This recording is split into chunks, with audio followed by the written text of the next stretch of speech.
welcome back to Split Decision. This week on episode 51, we're going to be recapping UFC Denver. Rose Namajunas knocked that eyelash off of Tracy Cortez. Some fake eyelashes out.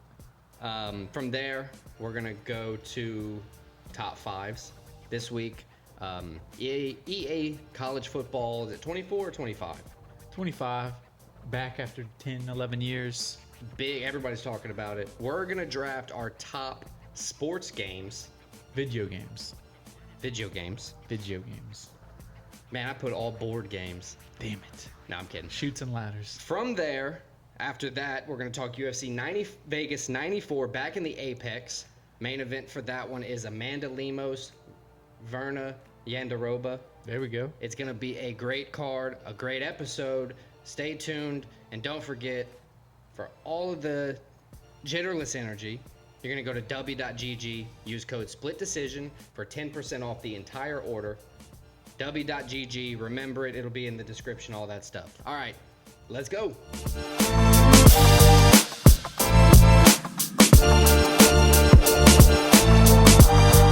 All right, let's take a look back. UFC Denver happened this past weekend.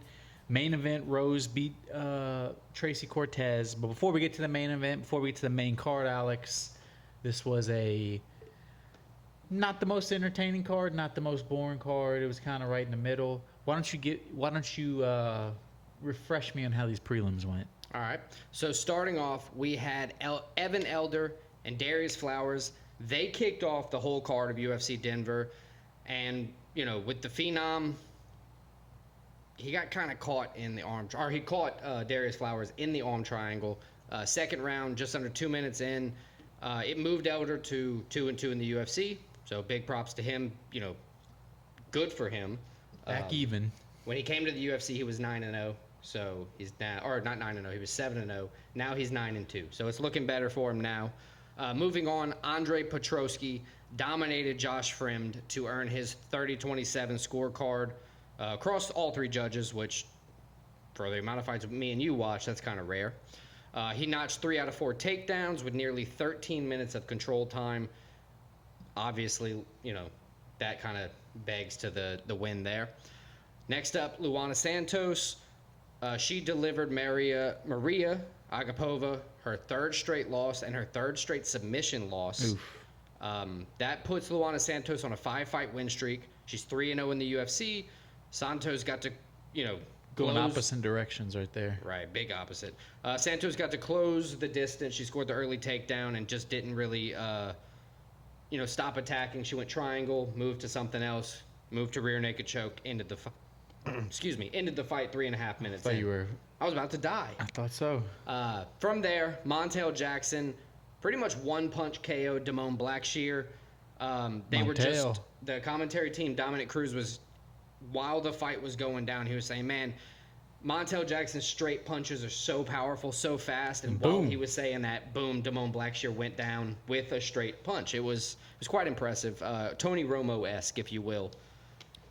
Moving on to elaborate on that, Tony Romo-esque. Yeah, you know how he always calls out like, "Hey, this linebacker on the bottom? He's going to do this, and then he's going to record the sack. He's going to break through the offensive line." I thought you were referring to the punch as Tony Romo-esque. I see you're referring to the commentary as Tony Romo-esque. Yeah, Dominic Cruz being a wizard at his game. I got you. From there, we go to Jasmine Jasudavicius taking on Fatima Klein.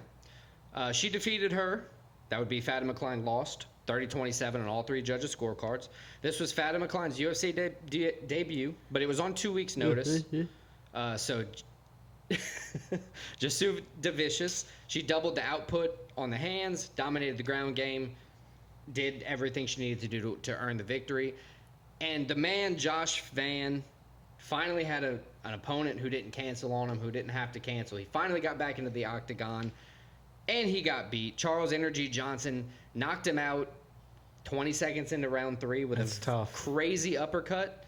I would argue that Joshua Van was probably up on the scorecards going into the third round. Yeah, I think so. But it doesn't really matter because Charles... nobody's ever going to remember that. Yeah, the 22nd knockout into the third round. It was a vicious uppercut, just pretty much flatlined him immediately.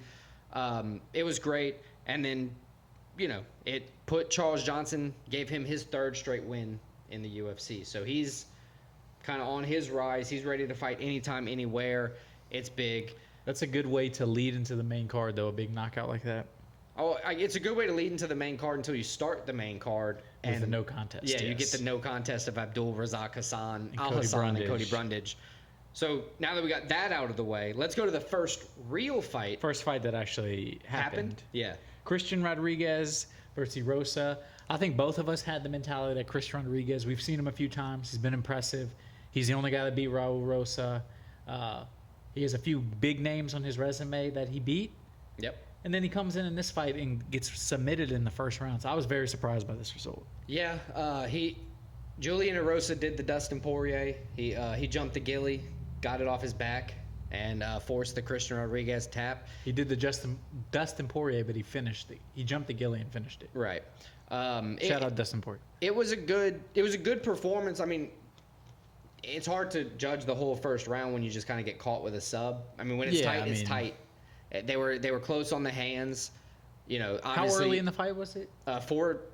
11 seconds left in the first round. Yeah, so you were sweating a little bit, but yeah, they were still pretty dry. Relatively dry. You have that same kind of guillotine in the second round. Deeper into the second round, they're going to be way more sweaty. It's going to be harder, even harder to lock that in. It's unfortunate for Christian Rodriguez, but let's give the serious props to Julian Erosa. Yeah, it's a big win for Erosa. Yeah, big finish there. I didn't pick him. Obviously, I have to eat my words here. Yeah, neither of us did. I think, as I said, both of us we've seen big things from Rodriguez, and he just got caught with, as you said, the Gilly. So, who do you think would be a good fight next for Julian Erosa? Do you have anything in mind, or you just want me to lay into all my options? Give me some options, and let me choose. All right, I got Andre Touchy-Feely, David Onama, or Sean Woodson. All right around him in the rankings. I like that. They all are, guys that are off of wins. So they have reasons to want to fight kind of competitors that are winning. Yeah, like one of these guys trying to step up in the ladder. I like Touchy-Feely. I'm a big fan of Touchy-Feely, just in general. But seeing him fight Julian Erosa, I think that would be a good fight. Good matchup, different styles.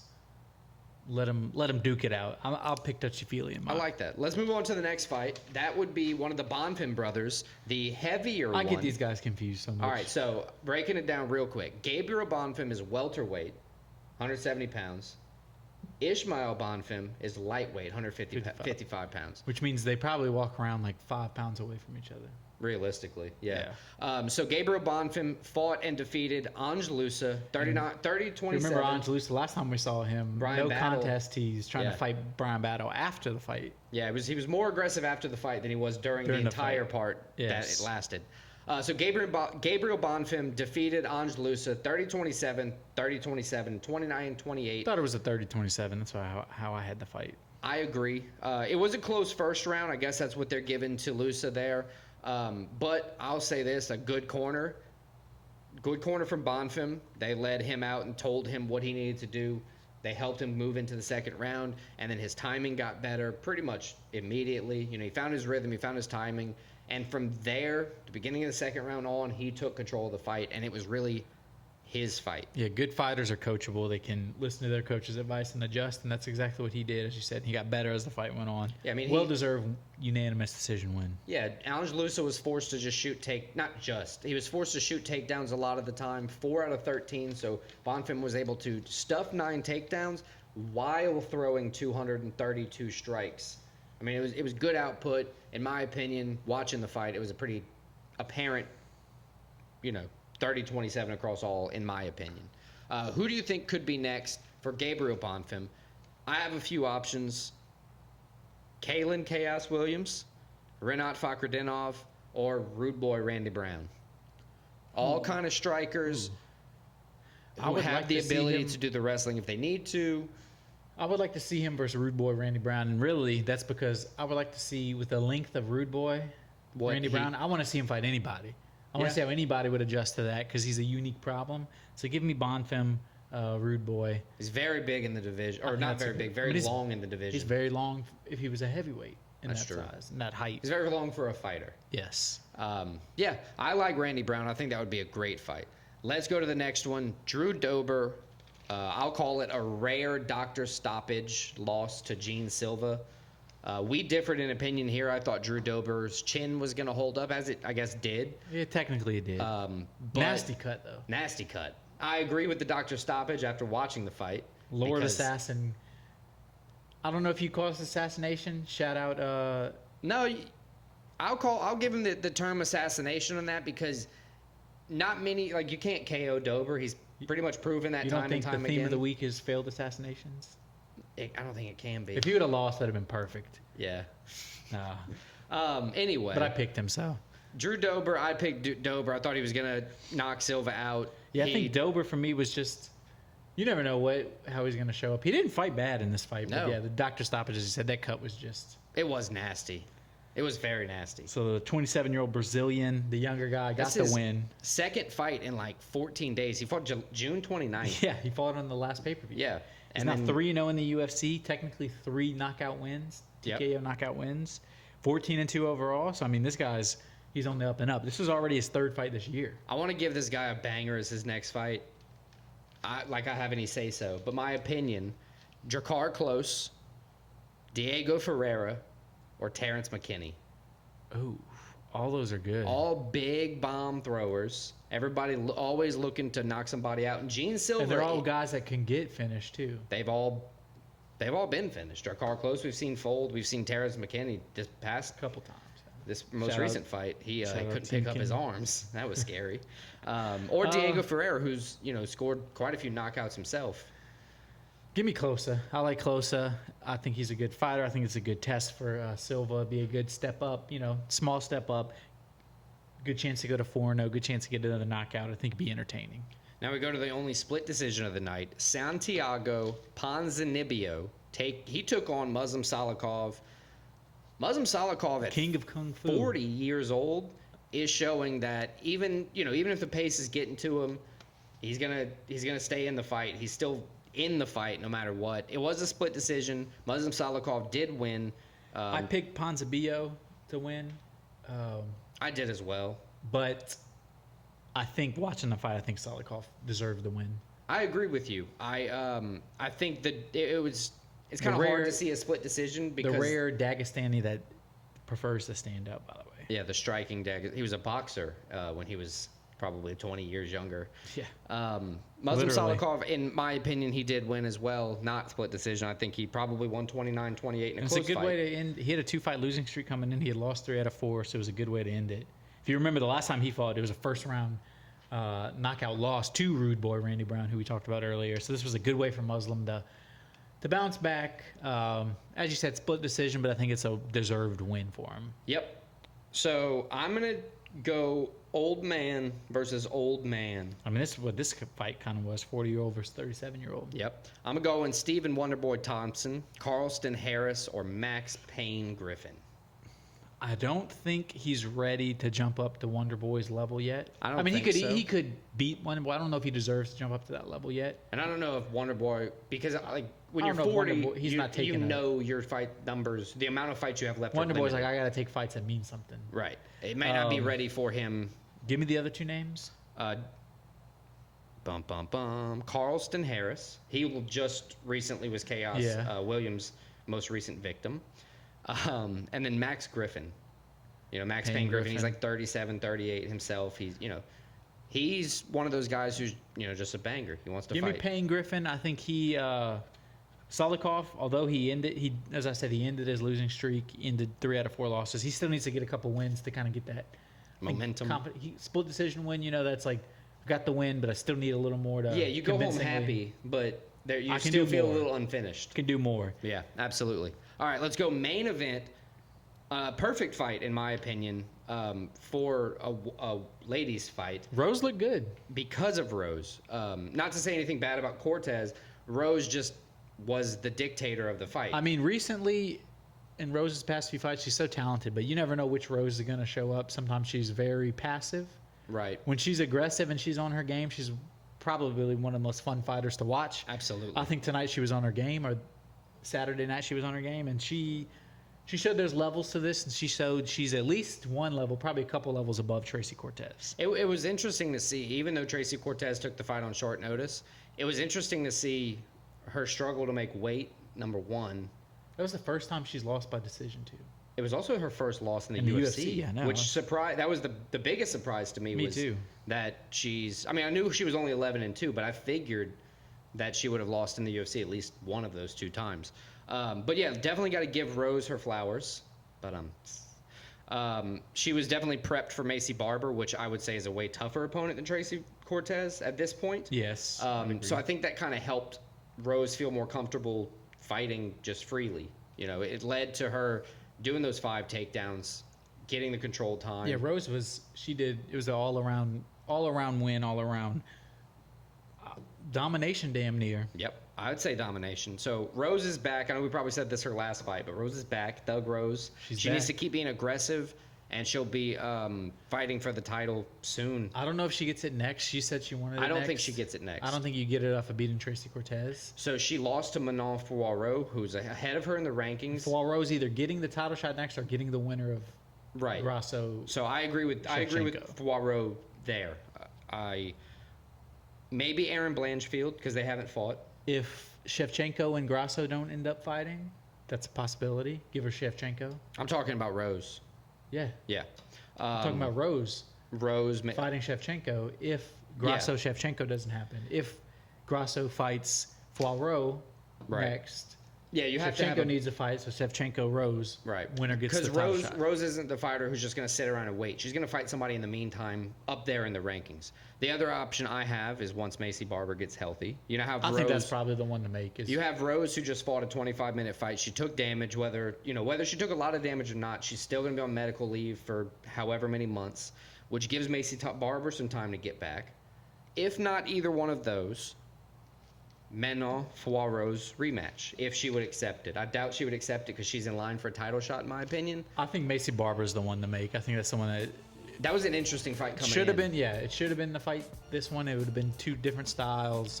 I can just picture Macy doing one of those like hip toss takedowns to Rose and doing that ground and pound that she likes to do. I think that's the fight to make. I think wait till Macy gets healthy, have them fight. Winner gets probably the title shot.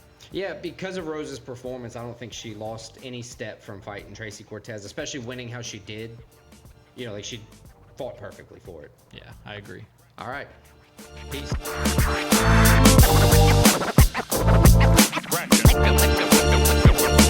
Top 5 sports video games. NCAA football. Video game is back for the first time since 2014, I believe was the last one. EA is releasing it. Actually came out today. Yep.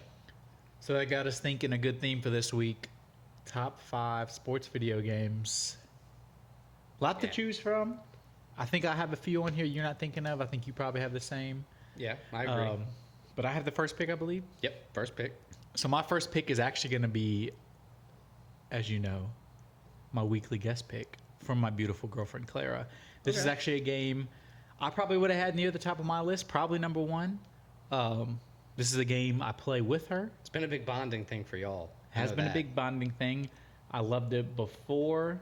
I played it past like 10 years. And I have to say, every time we've played, I've never won. I think I've maybe scored 1 or 2 goals. It's such a challenging game for me. If you're not used to it, it's challenging. But this game is FIFA, now called FC, EA Sports FC. But FIFA... I love how they don't even care that they lost the sponsorship. They're like, we have a big enough following. We don't need you. They kicked FIFA out. That's crazy. But yeah, FIFA... Mad respect to them, though. Great game, great online play, whether you like soccer or not. It's a fun game to play. In America, it's made a lot of people soccer fans because it kind of introduced you to some of the players, some of the games and everything. Around the world, where they're already football, soccer crazy, it's even bigger because it's the biggest sport video game. So FIFA, my number 1. I believe it's their best-selling game, too, for EA Sports. I'd have to imagine. Worldwide. I'd have to imagine it would be because even though I'm not a big fan of the game because I'm terrible at it, I understand why it's so big. Like it is quality kind of year after year. So my number 1 pick from my beautiful girlfriend Clara, FIFA, top 5 sports video game. That's a good pick. I like it. What you got? I'm gonna go with an oldie but a goodie. Mario Tennis. That is on my list. but maybe it's not a pick. I don't know. No, oldie but a goodie for me is one of the first games I ever remember playing that I got good at. Tony Hawk Pro Skater. Oh, that's a good one. I didn't have that one. You know, it was definitely, you know, it was way more popular before. That was a fun game too. But it was very fun. It was I very multiplayer friendly. I never got into skateboarding, but I love that game. Yeah. So basically, the whole like premise was you're trying to like the career mode was you're a bad skater and you're trying to get into the X Games. So, you know, that whole thing. You could be Tony Hawk. It was such a fun game. Man, I remember playing that with my friends, playing it like with family members because it was fun and like wiping out. It wasn't, you know, you wouldn't get in trouble for doing anything like all sports games. It was just a good quality game. And It's a good pick. They made it for the PS4 and it's still just as good. It's just probably it's way harder, I'd have to say. It's a very good pick. I didn't have it on my list, but I like that pick. All right. Next up, it's still my pick, right? Yes, you had number 2 pick. Nice. I'm going to go with Madden NFL 2005, specifically that year. Oh, wow. Because that was my favorite year.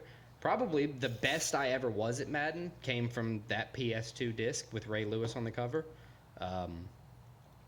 So can I pick Madden Yeah, I'm picking that as a franchise? Yeah, I'm picking that specific year. That was the introduction of the hit stick.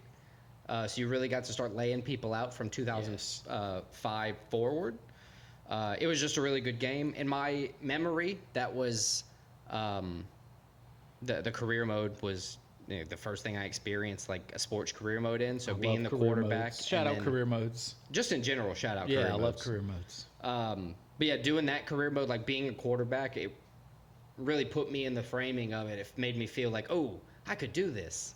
And then I go out in the yard and I'm still trash at being a quarterback. So there you go. Yeah, Madden NFL 2005. That hit stick was revolutionary. That's a good pick, and that was a great game. Hit stick, still around today, still revolutionary. That's a good pick. I like that pick, Alex. Thank you, sir. So my number 2 pick, Yep. I'm not going specific year as you are. I'm going more franchises, as you'll see. But my number 2 pick is going to be why we even did this draft. It's going to be EA Sports NCAA football.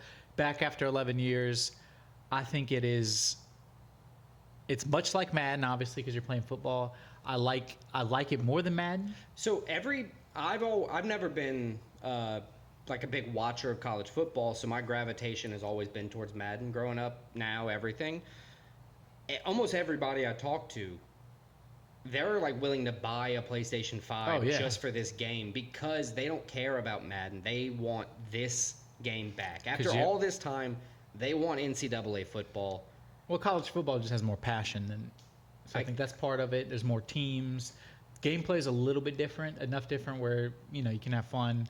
Different playbooks. Justifies the purchase of both. Yes. So Maybe. NCAA football, it's back. I'm excited it's back. As you said, I want a PS5 now because it's back.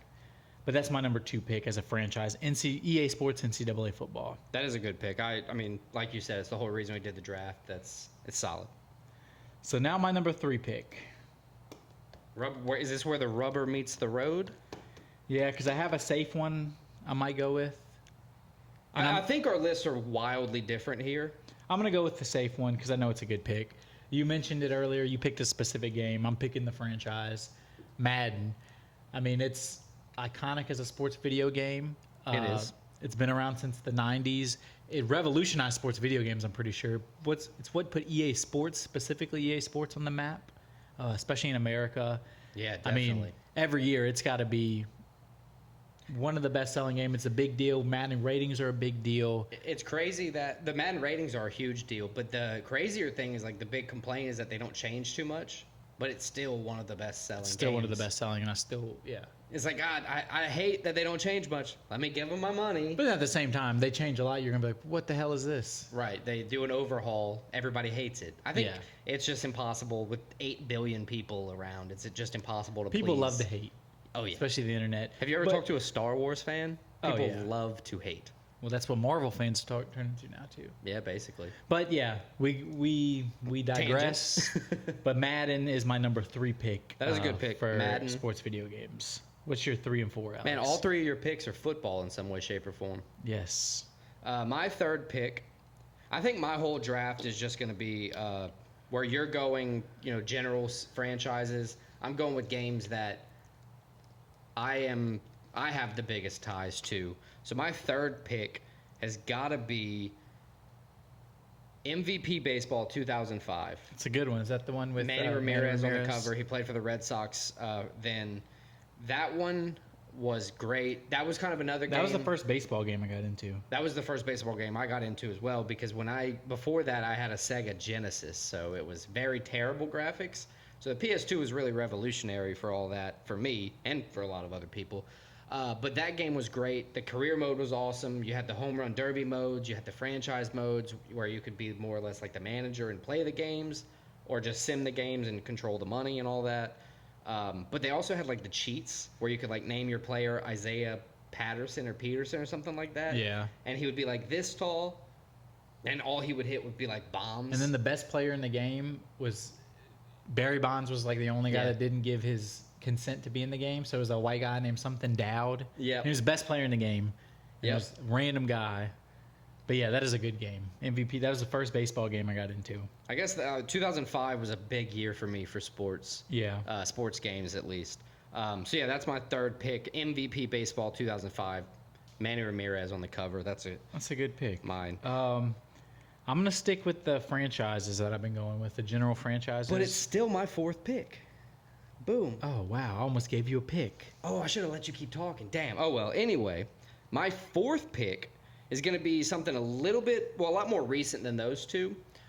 Just because I never got into this franchise until I was an adult. NBA 2K19. Oh, that was literally, 2K was my next pick. That one for me, that was the first one I got into. Truthfully, the only one I've ever done like a really deep dive on where I played it. 2K is fun. Their 2K is career very mode. They fun. have one of the best career modes. That was one of the reasons for picking it. 2K19 for me, the career mode just like never ends. Even though it does end, like as far as it gets repetitive. But if you're not like super paying attention to the dialogue, it doesn't seem that repetitive until you're in just playing year games. 5. Yeah. So the career is very in depth. There's a lot of things that you can do with it, and then now I'm sure with like NBA 2K24 or something like that, it's even crazier. But the depth of what they do, the effort they put into making the game is very, very clear. You know why they have a big following. So 2K19 for my fourth pick, and now you can go, sir. My turn. I'm gonna pivot. My last two picks are gonna be baseball picks. My number 4 is the current best baseball franchise around. It's MLB The Show. Also has one of the best career modes possible. When did MLB The Show come out? I think in the 2010s, probably. Probably. Okay. Continue. Great game. MLB 06 The Show. Dang. Oh, wow. As I said, probably the best career mode where like you can take a guy all the way from the minors. You can do it where you just do his at bat, so you can go through the career quick. Very in depth. That's very true. fun. They do have settings like that where you can sim certain parts. So if you only want to be, focus on hitting or what fielding, you can just do that. Or you can just play normal, where you control the whole team. Yeah. Very fun game. I think there was a little while, 5-6 years, where there wasn't a great baseball game out there. The show kind of picked up the slack, and now it's obviously the superior one. We're definitely in an era now where there's not great competition for any of these big franchises. It's like each one has one. Yeah. Like MVP Baseball 05, back in the day, they had multiple. They used to have NBA Live. They had ESPN NFL Football, which was, it's Madden competitor. They had NFL Fever one time. Yep. They had 2 years of that. They had other things that I'm not going to talk about yet, just in case. Oh, yeah, because I have that one on my list. And that's where my my other fifth thing. pick. You have other things on your list, too. I have that on my list because I know what you're hinting at, but I'm going to go with a childhood favorite of mine for my number 5. Oh, no. Backyard Baseball. Okay, good. That is a very good game. Backyard Baseball, that was probably the first sports game where I got super into. You could take your team, you draft your team out of like Little League guys. Macho players. You can go all the way. You play a whole season, then you can play like regionals, and then you can play like a World Series. The it was big very bats in were depth. awesome too. Every player you could strategize because some players were fast, some players had big bats, some players were all around. It was a very fun game. That's one of the games I look back at my childhood when I was like 7 or 8. Backyard baseball. That was it. I love backyard baseball. And That's- then they started adding the pros as little leaguers. Yeah, it As was the just years like went big head on, versions. and it was awesome. Yeah, that So was backyard baseball, my number 5 pick. It wasn't on my list, but was a very good pick. The whole list is good. I mean, there's a bunch of good sports games throughout time, especially. My 5th pick, my final pick, Wii Sports. It's a good pick. You know, it has the bowling, it has the boxing, it has the golf, it has the baseball, tennis, but it's fun for the family. Wii Sports is good. The tennis was so fun. The bowling was very fun. They had the challenges section. The boxing, they had boxing. Boxing on it. Baseball, they had a home run derby. So, you know, it was a good family game where, you know, and it wasn't too time consuming. Like, I know a lot of these games on here, Madden, the show, 2K, you get loaded down with a full game. You may be stuck on this game for an hour or more. Wii Sports, you could be out of there in 10, 15 minutes per round, you know, and very be playing fun a different game. mini game or be playing a different game altogether. And that's another one, you know, they only made it once. I guess they made a couple I renditions think they made after. a couple of them, yeah. Because, like, we have... But one was, the original one was iconic. Yeah. Like, we have Nintendo Switch Sports because the nostalgia grab, right? Yeah. It's just not the same. Wii Sports solidified itself with that. That's a good pick. I do have a couple honorable mentions, 3 of them that I have to mention. I absolutely agree. You mentioned Mario Tennis. That was on my list. I played that That was a fun game. when I was a kid on the N64, 64. then the Game Boy. I have it on the Switch. It's Blitz, an awesome game. NFL Blitz, I have that on the list. fantastic game. The list. NBA Street, In NFL Jam. NFL Jam, and then I have one I thought you were gonna pick. What's this that? was the one I was hinting at that you might be upset. Rocket League.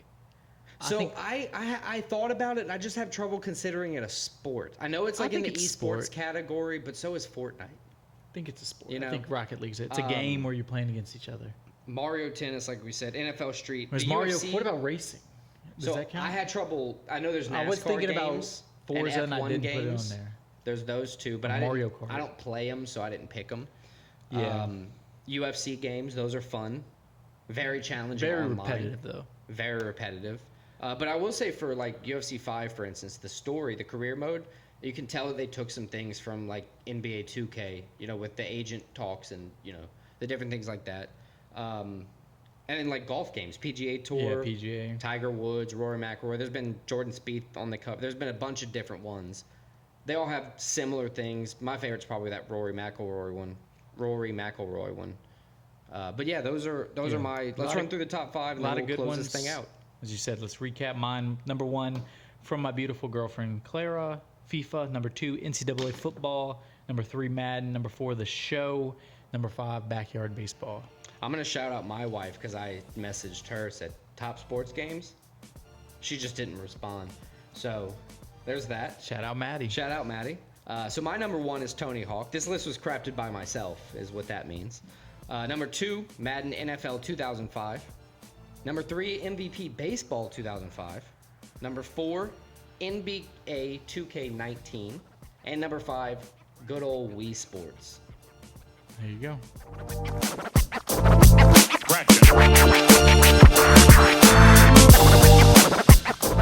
All right, the UFC returns to the Apex this weekend. UFC Vegas 94, 6-fight main card. We're going to cover them all. A lot of South Koreans on this card, Alex. Is that an observation? I'm hoping that's just an observation. It's an observation. Good. I'm just wondering. Is it a surprise South Korea card? It sounds like it. It feels like the fight should be in Seoul, but it's not. But let's start off I should be in Seoul. the opening fight. Speaking of South Koreans, we got the Korean Superboy Do-Hoo Choi taking on Bill Algeo, Signor Perfecto. Interesting fact about Choi: he's fought 1 time since 2019. That was a draw. Yep. Out of his last 4 fights, he has 3 losses, 1 draw.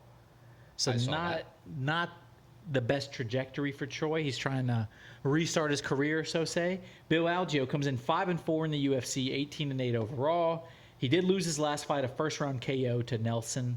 They both fought Kyle Nelson recently. Both fought Kyle. Well, both of their Choi drew him. Yep. Algeo lost to him, first-round knockouts. First time he was. And we KO'd. say recently for Choi, that was his most recent fight is February of 23, and before Right. that was 2019. Right. So kind of hard to see where he's going with his career. He is a power guy, though. He has 3 UFC wins, all 3 by KO.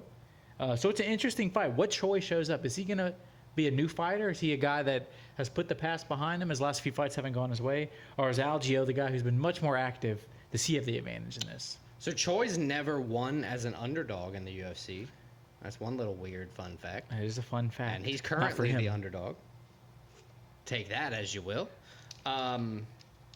Like you said, his records, 1-3-1 in his last 5. Billy Algeo is 3-2 in his last 5. It was his first time being knocked out, his last fight. So we got to see how he responds to that. How he responds. And it wasn't that long ago. It was March. Right. First round knockout. Choi is 1-1-1 against longer reach, where Bill Algeo has a 3-inch reach With Choi, advantage. I almost think he's fought so little recently that you can't even look at these stats because it's I don't even know if these trends are going to hold up for him. Yeah, that's the only thing we have to go on. Yeah. That's the problem. I think because of so little data and so little ability to watch what he's done recently, because that's been, some of it was injuries, some of it was he had to. I mean, his 3 straight losses were all 3 knockout. No, I'm saying some of the time knockout. between fighting. Or 2 knockouts. Some of it was injury, but also some of it was he had to serve in the military, South Korea. Oh yeah, So he had to do his mandatory same thing service. with Korean Zombie did. Yeah, everybody at some point for South Korea. Yes. So it's not to say he's not tough or anything like that. Oh, I'm not saying he's not But he tough. hasn't put up and he hasn't shown a bunch of impressive things in the UFC, which makes me want to lean towards Bill Algeo. Yeah, I'm going with the guy that's a little more active. He's bigger. He's 6 foot, 73-inch reach. He strikes more from what I can prove.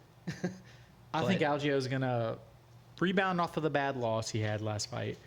He seems to have the distinct advantage on the ground. 7 submission wins as opposed to Choi's 1 submission win. But Choi's never been submitted, so that's interesting. But I'm going to go with Algeo to win the fight. Sweet. So first fight we agree on. Let's move on to the flyweights next. The easiest names to pronounce on the fight card: Cody Durden versus Bruno Silva. The Bulldog.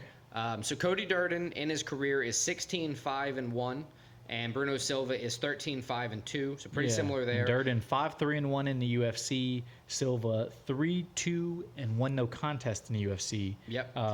Now, if you look at the ways they've won, Cody Durden has 6 KOs, 5 subs, 5 decisions. Bruno Silva has 5 KOs, 4 subs, 4 But Durden decisions. only has 1 finish in the UFC, and it's 1 KO. Yeah, very similar records. So they're kind of very similar fighters going in. So Silva, all 3 of his UFC wins are by finish. 2 KOs, 1 submission. I have... And he's won 3 in a row, Silva, that is. All Yep. 3 by finish. They After both- starting 0-2-1. Another fight where they both lost or fought the same guy, Tagir Ulanbekov. Yes. He subbed Cody Durden and subbed Bruno Silva, which I think you just said 3 fights in a row were sub losses for Bruno Silva. No, 3 fights in a row he's won by... Or he's won by sub. No, by finish. By finish. 2 KO, 1 sub. Including a sub in his last win. But he's fighting for his second time since 2021. That's a big problem for me. Yeah, I get it. But I think he's just... I think he has more momentum. I think he's on the winning path right now. Durden, I think he's kind of up and down. I disagree. Obviously, Silva's a little up and down, but Silva, as I said, 3 in a row. I got the Brazilian. I got Bulldog. I got Bruno Bulldog Silva. And I think he gets another finish. Bruno Silva fighting southpaws in the UFC. He's 0-1. I'm going to lean on that with the slight favorite odds of Cody Durden. Cody Durden to win over Bruno Silva. I like when we disagree. I do too because I usually win. Well, fuck you, Alex. Yeah, whatever. All right, let's move on to the friend of the podcast, Kurt Hollabaugh, lightweight division, tough 31 lightweight winner. Shout out Kurt Hollabaugh. Shout out Kurt Hollabaugh. Taking on his next victim, Kanan Kruszewski. Kruszewski? I'm Sure. giving it my best. So we got Kurt Hollabaugh. He's 21-8.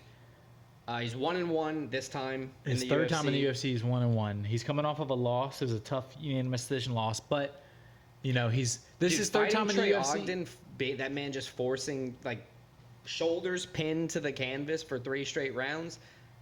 It's hard to win that fight. This is Hollabaugh's third time in the UFC, as we said, but it's obvious he's gotten better since his last 2 times. He's a different fighter. As you said, 1 tough. So he got his first win 2 fights ago in the UFC. which was the one I think it was on the Sean O'Malley when Sean O'Malley won the Yep. belt. Yep. Coming off of a loss, I think Holloway. How is he going to respond? He's a veteran, and he's taking on a guy who's 0-1 in the UFC. His only loss was by KO. Yeah, he lost his debut by KO to Round Elvis one. Brenner. Yeah, round 1 KO. Before that, though, he had gone 8 fights without a loss, 7 wins, 1 no contest. So he's a guy he's used to winning. It's just, can he win at this level, at the UFC level? And we're yet to see that. Yep. I think the approach is going to be a little similar for both. I think they're going to Both guys very heavy on the ground. I was about to say they're both going to be comfortable on the ground. They're both going to be looking to take the fight there. I think after Holloway's, not performance, but the fact that he couldn't do anything really he couldn't mount any performance against Ogden, I think he's going to try to come out here and show out. I do too. I think as you said, they're pretty even on the ground. I think Holloway has the advantage on the feet. I would agree with that. Holloway's a slight underdog here, but I have Holloway winning the fight.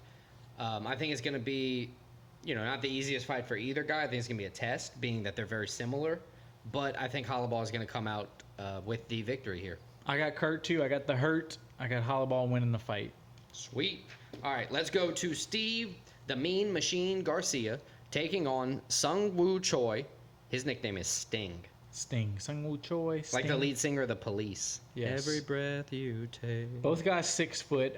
Garcia, 15 wins, 5 losses, 4-2 in the UFC. All 4 wins by KO. Sung Woo Choi, 11-6, 4-5 in the UFC. 1 KO win. So it's a little. 2 guys that have had vastly different UFC careers, as I would say. Both the same amount of wins, but Choi has had significantly more losses. He is coming off of a win, though. Choi, that is. But before that, he had 3 straight losses. So where is he at mentally? We don't know. I can tell you one thing where both of these guys are at. Steve Garcia and Sung Woo Choi, between the two of them, have 0 submission victories. Yeah, nobody. This is going to be a stand-up and fight me fight. We're going to be throwing down in the middle of the octagon.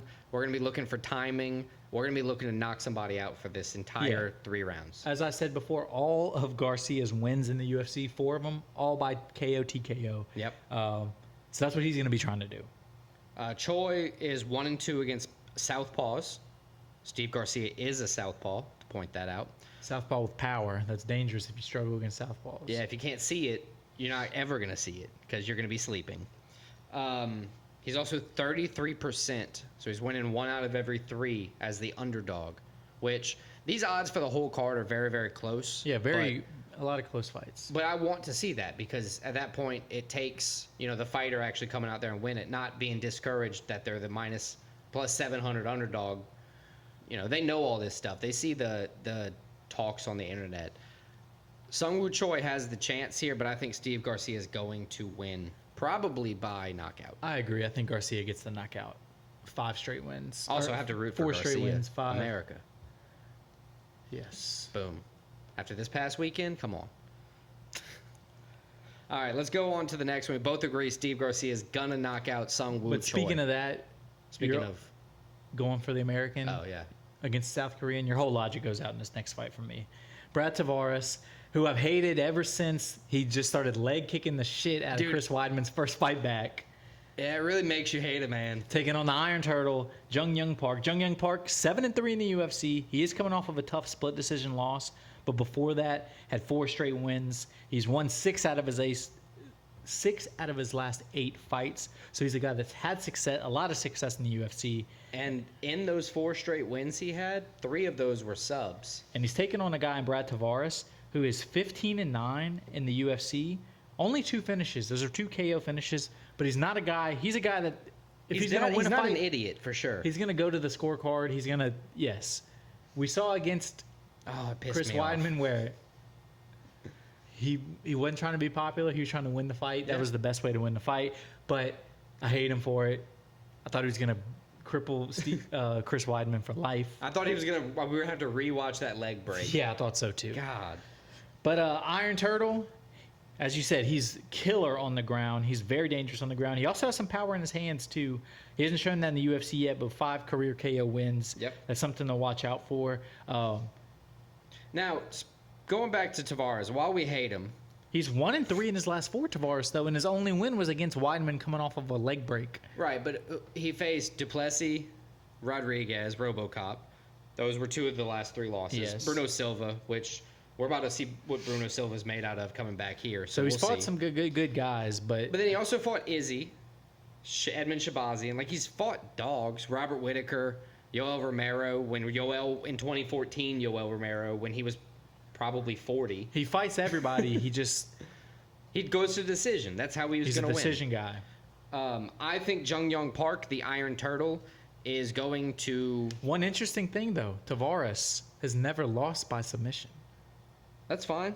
Which that's Jung Young Park's thing, but I think Jung Young Park. I'm going to give him. I agree with you. I'm Sorry to giving cut you Jung off. Young Park the benefit. He's going to come out strong this time after that loss, and he's going to win. I think he's going to beat Brad Tavares, and I hope he does. I got Jung Young Park too, but I think it's going to be by decision. I could see that happening. It's hard to put. It's obviously hard to put Brad Tavares out. Well, KO. He's lost 5 times by KO. But he's never been subbed. Yes. So he's defending takedowns well. Regardless, it's not like he's not fighting a wrestling guy throughout his whole career. Let's move on to main event.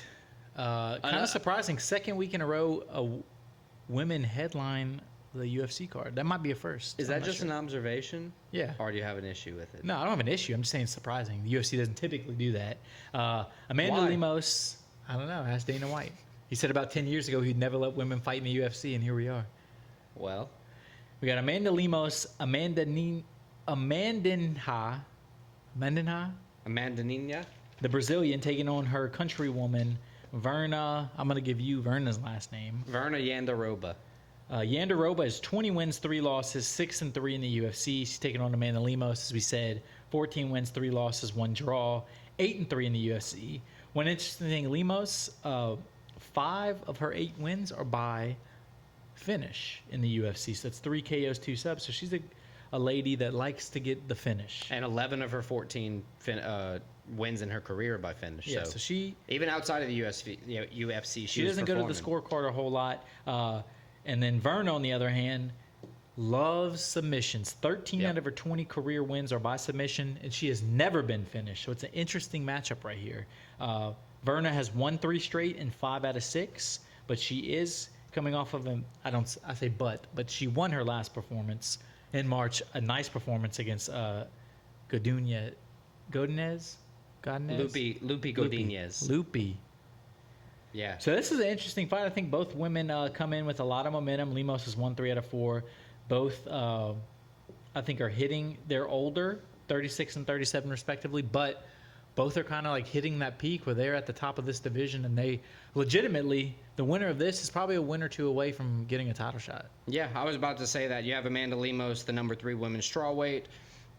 Verna Yandaroba is the women's number 5. And both are always down to fight. They always put on tough performances. And I wouldn't fight either one of them because they'd beat the shit out of me. I mean, it's that easy for them. So Lemos lost to Andrade by sub. So yeah, Lemos, her losses, you go look at the women she's lost to, they're dogs. Yeah, it's 14-3-1 in her career. That's an impressive record. And then you go to Verna Yandaroba, who, I'd argue that she's a less known fighter in the UFC because, there's just less hype around her for whatever reason. She's 20-3. That's hard to do. She's subbing people out. She's securing takedowns. She's securing submissions. I think here, because Yandaroba stays out of danger so well, look at her stats. She's only lost 3 times by decision. She's never been finished. She's never been knocked out by somebody like the finisher Lemos. It's not like Yandaroba hasn't fought anybody. She's a number 5 ranked strawweight. Yeah, she's fought. So if nobody can knock her out and she's only losing by decision, I think Lemos is going to show a hole here, and I think Yandaroba is going to win. I think it's going to be a very entertaining fight. I think it's going to be a very competitive fight. But I got Lemos. I think she wins by decision here. I think Yandaroba wins by decision.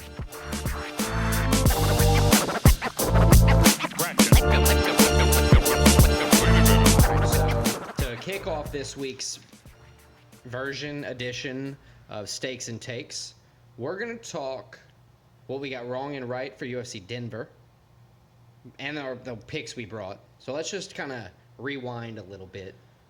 How'd you do last week overall? Do you know? You remember? 6 wins, 3 losses, 1 no contest. That's nice. 1 no contest helps you out a good bit. And then 3 in betting. I did 3 wins, 1 loss, 1 no contest. Cool. How about you, buddy? I didn't do that great. I did 4 and 5 and 1 in the picks I brought. I'm happy to have the no contest because I obviously wasn't having a good week. 2, 2 and 1 in bets, so it wasn't great there either. Lost a little bit. You did 3, 1 and 1 in bets. 3, 1 and 1 in bets. I got Rose money line right, Silva money line right. Brundage was no contest. Right. England money line wrong, How did that happen? and Argentina money line right. How did England lose? They were underdogs. Spain's good, brother. In soccer, it feels like everybody's an underdog, at least on the line. Spain was the favorite. I got a no contest on that. I picked Abdul Al Hussein. I lost Christian Rodriguez. I lost Joshua Van, who was highly hyped coming into this one.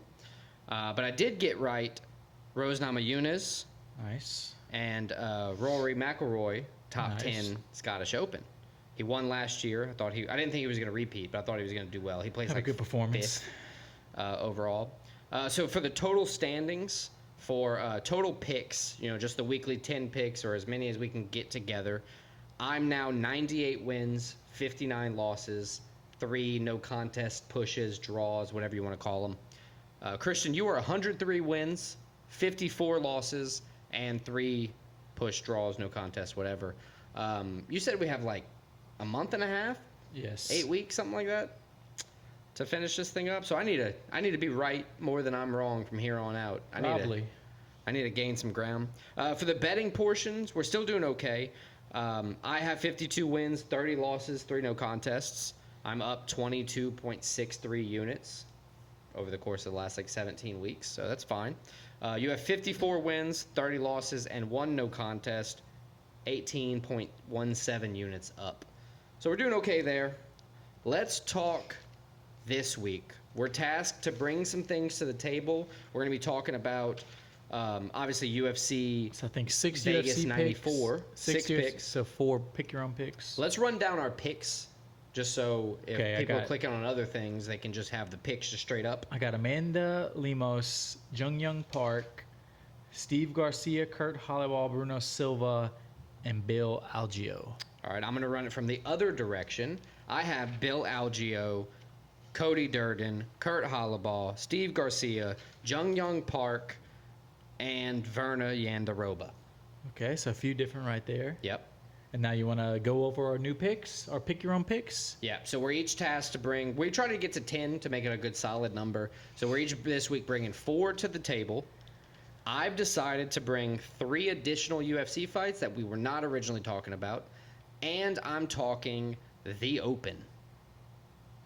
That's PGA Tour at the Royal Troon Golf Club. That's July 18th through the 21st. That's this coming weekend. I have 2 soccer, 1 international basketball, and then Nice. 1 boxing slash celebrity boxing match. All right, so how do you want to do it? Who wants to talk picks first?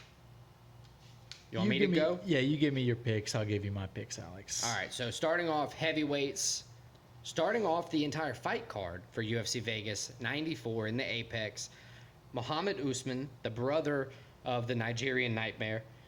He's 3-1 in the UFC. He's taking on Thomas the Train Peterson. Thomas the Train is a southpaw fighter. It's 0-1 in the UFC. He lost to Jamal Pogues. He's younger than Usman, but he's smaller. I think Usman's going to win here. It's probably going to be a knockout, in my opinion. So Muhammad Usman's my pick.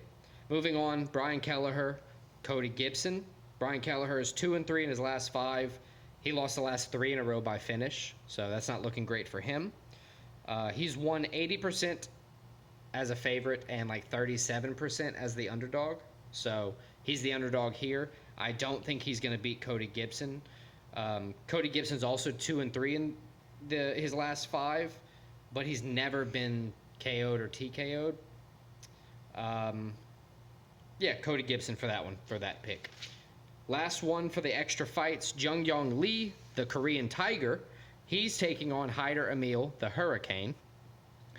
Jung Young Lee is on an 8-fight win streak. He's 2-0 in the UFC, 2 decisions. He out-wrestled Blake Builder, his most recent fight. That was a big deal because Blake Builder's all over Instagram talking about his wrestling like constantly. Hyder Emil is undefeated. Shout out Blake Builder. With his UFC debut ending in a second-round TKO over Fernie Garcia. This is going to be a comfortably challenging fight for both people, honestly. That's it. I think Jung Young Lee is going to win the fight, though, so that's what I got there. What do you have for soccer, or do you want me to just give you Just give me your last one. I'll give you my 4. Cool. My last one for the Open is for Scotty Scheffler to place in the top 5 or better. In his 2024 PGA Tour run so far, he has 6 wins. It's July. He's had a great one. Great season. He's played in 15 tournaments. He's made the cut 15 times. He's made the top 24 14 times. Made the top 10 like 8 or 13 or something like that. Crazy. It's ridiculous. I think he's going to go top 5 here. I got some good odds on it, so I think I'm going to do that as my 5th and final pick. Scotty Scheffler, top 5 in the Open. Okay. And what do you have, sir, for extra stuff? So my soccer, I have a friendly match between Rangers of Edinburgh taking on Manchester United. It's in Edinburgh, but I got Manchester United winning that one. Fair. Then we come to America, another soccer one. We got MLS, Inter Miami. Even without Lionel Messi, right now I think they're second in the Eastern Conference of MLS. Is he not back now? He's going to take a few weeks off. He's also hurt. He got hurt in the final. Oh, yeah, that's true. They're taking on Chicago Fire, who's 14th out of 15 currently right now. They're not doing very well. Getting the easy dub there, I see. I got Inter Miami winning that one at home. This is the easy dub. I got the United States men's Olympic basketball team taking on Serbia. Serbia does have Nikola Jokic, but that's it. The United States is minus 1450 favorites in this. I'm picking the Americans. I'm not betting them. I'm picking them. And then my last one, this is the most intriguing one, a boxing match. Jake Paul taking on Platinum Mike Perry. So this is Jake one Paul's fight. 9-1 career as a boxer. Mike Perry 0-1 as a boxer, but it was back in like 2011, 2012, something like that. And since then, Mike Perry has become the face of bare knuckle fighting. So I got Mike Perry. I hope he somehow kills Jake Paul. I got Mike Perry winning this fight. Not really killing him, but KO for sure. KO where he has to stop boxing. Yeah, that would be nice. So those are my picks. You want to go over bets, Alex? Yeah, let's talk about our bets real quick. What do you have for UFC? I got 4 UFC and 1 boxing. Oh my gosh. I have 4 UFC. And soccer. Not soccer, PGA Tour. I was about to say, what? All right. Curveball. I'll give you my 4. I'll give you my 5 bets, and you give me your 5 bets. Well, let's go slow. Well, do we have anything the same? I have Steve Garcia. I have Steve Garcia 2 units minus 150. High five. All right. I got Jung Young Park 2 units. I have Jung Young Park 2 units. Yeah, let's go. I have Bernard Yandaroba. I do not have Bernard. Oh, I ruined it. And Cody Gibson. I do not have that one either. I have Bruno Silva and Bill Algeo. This man ruined it. Well, those are good either way. I like Bill Algeo. I don't agree with Bruno Silva this time, but we'll see what happens. One of us is going to be right unless it's a draw. My 5th bet is Scotty Scheffler, top 5 for the Open. My 5th bet is Mike Perry beating Jake Paul plus 200 odds. That's good odds for that. Jake Paul's minus 250. I was surprised. He's a surprisingly good fighter. He is, but I thought against Mike Perry it would be a little closer than that. Well, Mike Perry has to add an extra pound to each hands, cannon. So, but if there's somebody that's like down for it, it's Mike Perry. And if anybody can do it, it's somebody like Mike Perry. Mike Perry, the replacement for Mike Tyson, which somehow I don't understand. Yeah, I don't. I'll take it though. I will. I'm actually way more excited now. Yep. But yeah, I think that wraps up episode 51. Check us out next week, episode 52. We're going to recap UFC 304, big pay-per-view in England. That's Edwards versus... We're not going to recap it. We're going to preview it. Preview it, excuse me. We're going to recap UFC Vegas 94. We're going to look ahead UFC 304. That's Edwards, Bilal Muhammad. There's also Curtis Blades versus Tom Aspinall in that fight for a belt. That's going to be a big one. Give you our new stakes and takes. Give you a new top 5. Yeah, it's been fun. And don't forget w.gg. Use code split decision for all of that jitterless energy. Look, these hands. Ain't no shaking. w.gg. Peace.